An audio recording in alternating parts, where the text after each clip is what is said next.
Good morning. I'm Allison McFarland, Chairman of the Nuclear Regulatory Commission. I'd like to welcome the public, NGOs, industry, staff, media, and others who are here today for the meeting. Over my first 2 months, I've continued to be impressed by the NRC staff's professionalism and their deep commitment to security and safety.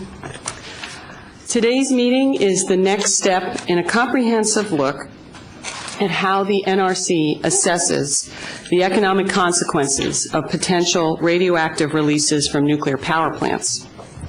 While the NRC has long incorporated some of the aspects of economic consequences into its regulatory decisions, the Fukushima disaster has cast a brighter light on the true aspects of post-accident issues, such as land contamination. In addition, I'd like to note that today's meeting falls on the 11th anniversary of the tragic attacks of September 11th, 2001. And it was a day much like today when I was in Boston, perfectly sparkling clear. Those attacks have certainly reshaped the way that the NRC looks at security, and they even are related to today's topic of off-site economic consequences. After all, the concept of portable equipment was initially implemented in the U.S. following the September 11th attacks, and that equipment could be helpful in combating the challenges of an accident like Fukushima. We have a full session today.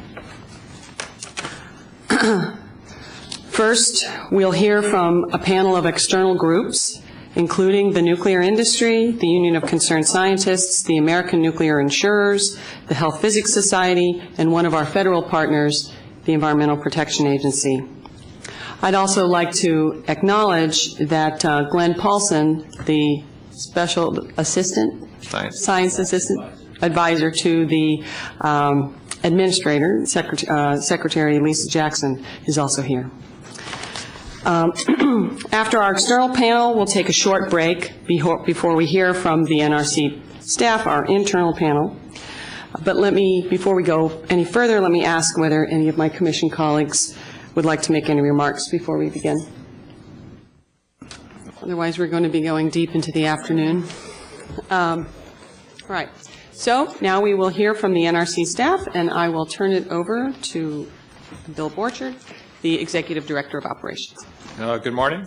Well, the accident at Fukushima Daiichi Nuclear Power Station caused the NRC, and in fact all nuclear regulators around the world and nuclear operators, to perform extensive lessons learned assessments and to implement safety enhancements to the plants. However, in addition to the on-site impacts, severe accident resulted in significant off-site impacts to areas around the plant. And although we understand that from a radiological perspective, the public was safely evacuated, the radiological releases that occurred as a result of that accident resulted in significant contamination of land. It goes without saying that a severe accident is unacceptable to the NRC.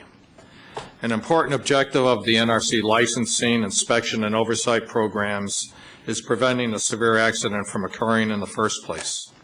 However, since the probability of an accident cannot be entirely eliminated, we also take measures to ensure that measures are in place for the mitigation and emergency response to those events.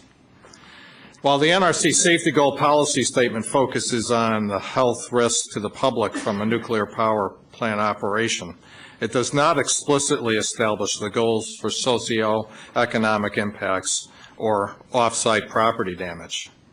However, as part of our authority, the NRC staff does take off-site property damage into consideration in a number of our regulatory processes.